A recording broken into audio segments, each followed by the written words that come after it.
በእግር ኳስ ታሪክ ውስጥ እኔ ንጉስ ነኝ ወይም ዘላታን ማለት እኔ ነኝ የሚል አባባል በተደጋጋሚ የተጠቀመ አንድ ተጫዋች ብቻ ነው ያለው። ይህ ሰው ስሙ በየትኛውም የዓለም ሊግ ሲጠራ ክብርንና ፍርሃትን ያመጣል። እሱ ተጫዋች ብቻ ሳይሆን ስብዕና፣ ክስተትና የራሱ የሆነ የህጎች ስብስብ ያሉት ተጫዋች ነው። የዛሬው ታሪካችን የ1.95 ሜትር ቁመት፣ የቴኳንዶ ብቃቱና የማይበገር ኩራት ያለው የስዊድን አፈ ታሪክ ዘላታን ኢብራሂሞቪች ከአስቸጋሪ የልጅነት ጊዜ አንስቶ እስከ አውሮፓ ታላላቅ ክለቦች እስከ መገዛት ድረስ ዘላታን የሰራው ጎል ብቻ አይደለም ታሪክም ጭምር ነው። በአንድ ጊዜ አወዛጋቢና ድንቅ የሆነው የዚህ ሰው ጉዞ በ34 ዋና ዋንጫዎችና በ570 የሙያ ጎሎች የተሞላ ነው። እሱ የቻምፒዮንስ ሊግ ባያሸንፍም እንኳን አውሮፓ የእሱን ህግ ተከትላለች። ዘላታን ኢብራሂሞቪች ጥቅምት 3 ቀን በ1980 በማልሞ ስዊድን ተወለደ። ያደገው በስደተኞች በሚኖሩበት ሮዘንጎርድ በሚባል አስቸጋሪ ሰፈር ውስጥ ነው። አባቱ ቦስኒያዊ ሙስሊም፣ እናቱ ደግሞ ክሮሺያዊ ካቶሊክ ነበሩ። የሁለቱ መለያየት ዘላታንን ገና 2 ዓመት ሲሆነው ህይወቱን በአስቸጋሪ ሁኔታ ውስጥ አስቀመጠው። ፊቶቹ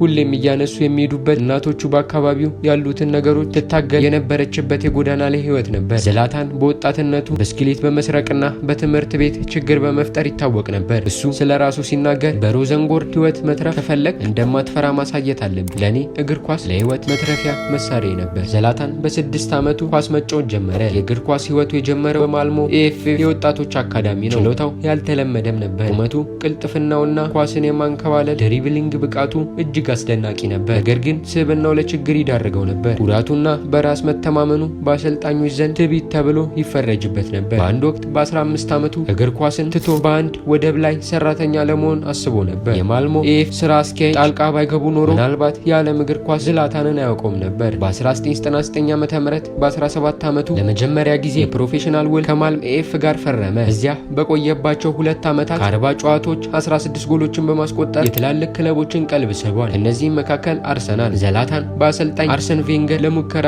እንዲመጣ ተጋብዞ ነበር። ታዲያ የዘላታን መልስ ምን ነበር? በዚህ የራስ መተማመን ንግግር ዘላታን በ2001 ዓ.ም በ8.7 ሚሊዮን ዩሮ አያክስ አምስተርዳም ተዘዋወረ። አያክስ የዘላታንን ችሎታ ያዳበረበት ትልቅ መድረክ ነበር። የኳስ አያያዙ ችሎታው የመጣው በሮዘንጎርድ ጎዳኖች ላይ ከማንከባለል ሲሆን ቁመቱና ጥንካሬው ከቴኳንዶ ስልጠናው የመጣ ነው። ዘላታን በአያክስ በቆየባቸው 3 ዓመታት 2 የኤርዲቪዚ ዋንጫዎችን አሸንፏል። ነገር ግን የእሱም ስም በዓለም አቀፍ ደረጃ ያስጠሩት ታሪካዊ ጎሎቹ ነበሩ። እንደ አውሮፓውያን አቆጣጠር በ2004 ዓ.ም በተደረገው የአያክስና ናሲዳ ጨዋታ ላይ ዘላታን የዓለም ትኩረት የሳበ ጎል አስቆጠረ። በሳጥን ውስጥ ገብቶ ኳሱን ለመቆጣጠር በዙሪያው ያሉትን 4 ተጫዋቾች ባልተለመደ መንገድ በሁለት እግሩ እና በሰውነቱ በመታገዝ ደጋግሞ በማታለል ተከላካዮቹ አንዱ በሌላው ላይ ሲወድቅ በመጨረሻ ኳሱን ወደ ጎልም ላካት። ይህ የጥበብ ስራ ዘጎል ቨርስስ ናግራዳ ወይም የአርጀንቲኖ ጎል ተብሎ ይጠራል። ይህ ጎል ዘላታንን ከድንቅ ተስፋ ሰጪ ተጫዋችነት ወደ የዓለም ኮከብነት አሸጋገረው። ዘላታን በሜዳ ላይ ያለው ብቃት እንደተጠበቀ ሆኖ ግጭቶቹም አልጠፉም። በተለይ ከቡድን አጋሩ ራፋኤል ቫንደርቫርት ጋር የነበረው ጠላትነት ይታወቃል። በብሔራዊ ቡድን ጨዋታ ላይ ዘላታን ቫንደርቫርትን አስቦበት እንደጎዳው ሲከሰስ ዘላታን በቀላሉ አልጎዳውትም ይዋሻል ሲል መለሰ።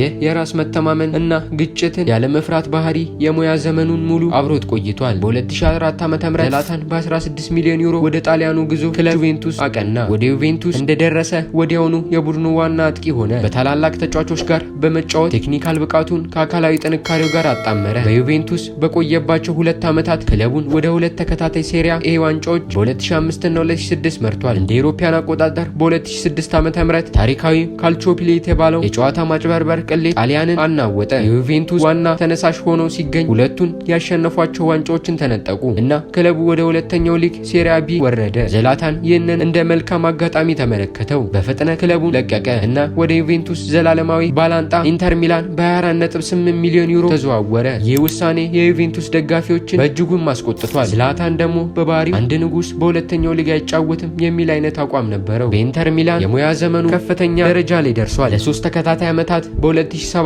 2008 እና 2009 የሴሪያ ኤ ዋንጫዎችን አሸንፏል። በ2009 ዓ.ም የሊጉ ከፍተኛ ጎል አስቆጣሪ ሆኖም አጠናቋል። በ2009 ዓ.ም ዘላታን በታሪክ ውስጥ እጅግ ውድ ከሚባሉ ዝውውሮች በአንዱ ወደ ኤፍሲ ባርሴሎና ተቀላቀለ። የዝውውሩ ዋጋ 46 ሚሊዮን ዩሮ የጥሬ ገንዘብና የሳሙኤል ኤቶን የተገመተ ዋጋ 20 ሚሊዮን ዩሮ ዝውውር ያካተተ ነበር። ባርሴሎና በወቅቱ የፔፕ ጋርዲዮላ በሚመራው ታሪካዊ ስኬት ላይ ነበር። ዘላታን ታላቅ ጅምር አደረገ። በላሊጋ በመጀመሪያዎቹ 5 ጨዋታዎች ጎል ያስቆጠረ የመጀመሪያው ተጫዋች ሆነ። ነገር ግን የዘላታንና የባርሴሎና ህብረት ከ1 ዓመት በላይ አልዘለቀም። ምክንያቱም ደግሞ በሁለት ነገሮች ላይ ያተኮረ ነበር። አንደኛው ሊዮኔል ሜሲም ነበር። ሜሲ ወደ መሃል ሜዳ የመግባት ፍላጎት ነበረው። ይህም ማለት ዘላታን በዋናው አጥቂነት ቦታው መገደብ አለበት ማለት ነው። ዝላታን ደግሞ ለታላቅ ሰው ሳይሆን ለሌላ ሰው ጥላ ሆኖ መጫወት አልፈለገም። ሁለተኛው ደግሞ ፔፕ ጓርዲዮላ ነበር። በዝላታንና በጓርዲዮላ መካከል የነበረው ግንኙነት በፍጥነት ወደ ፍርስራሽ ተለወጠ። ዝላታን ጓርዲዮላን ፍልስፍና የሌለው ፈሪና ከሜሲ ጀርባ ተደብቆ የሚኖር ሰው ነው በማለት በግልጽ በህዝብ ፊት ተችቷል። በዓለም ላይ ካሉ ታላላቅ አሰልጣኞች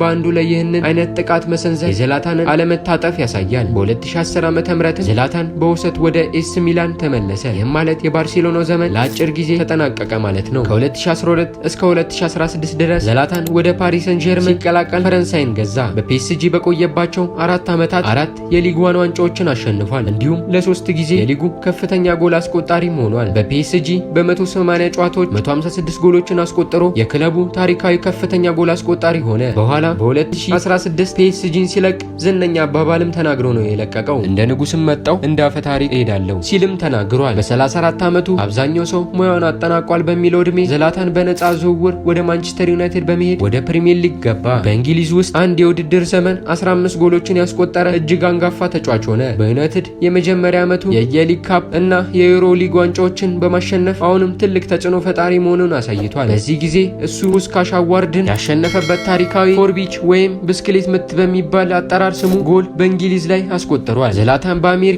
ኤምኤልኤስ ውስጥ በሚጫወተው ኤልኤ ጋላክሲ ክለብ ለ2 ዓመት ያህል ሲቆይ የሊጉ ጎል ማስቆጠር ሪከርድ ሰበረ። አሜሪካ ለቆ ሲሄድ አሜሪካ እንደሚሄድ አውቃለሁ፣ አሁንም ቤዝቦልን ማየት ትችላላችሁ በማለት በቅጡ ተሰናበተ። በ38 ዓመቱ በ2020 ዓ.ም ወደ ቀድሞ ክለቡ ኤስ ሚላን መመለስ በዓለም ላይ ብዙዎችን አስገርሟል። ነገር ግን ዝላታን በእድሜው ጫፍ ላይ እንኳን ቢሆን አስደናቂ ነበር። በ2021 እስከ 22 የውድድር ዘመን ወጣቱን የቡድን አጋሮቹን በመምራት ኤስ ሚላንን ከ11 ዓመታት በኋላ የሴሪያ ኤ ዋንጫ እንዲያሸንፍ ታሪካዊ አስተዋጽኦ አድርጓል። ዝላታን ለስዊድን ብሔራዊ ቡድን በ122 ጨዋታዎች 62 ጎሎችን በማስቆጠር የሀገሩ የምንጊዜም ከፍተኛ ጎል አስቆጣሪ ነው። በ41 ዓመቱ በ2023 ዓ.ም እግሩን ለመጨረሻ ጊዜ በኤስ ሚላን ማሊያ አንስቷል። ከ24 ዓመታት የሙያ ዘመን በኋላ 34 ዋንጫዎችንና 570 የሙያ ጎሎችን ይዞ በክብር ጡረታ ወጥቷል። ዝላታን ኢብራሂሞቪች ተራ የእግር ኳስ ተጫዋች አልነበረም። እሱ የመተማመን የችሎታና የትዕቢት ጥምረት ነው። ከስዊድን የስደተኛ ሰፈር ወጥቶ የትኛውንም ክለብ ላይ ቢያርፍ ዋንጫዎች ያሸንፋል የሚለውን ህግ ፈጠረ። ከሮዘንጎርድ ልጅነት ህይወቱ ጀምሮ እስከ አውሮፓ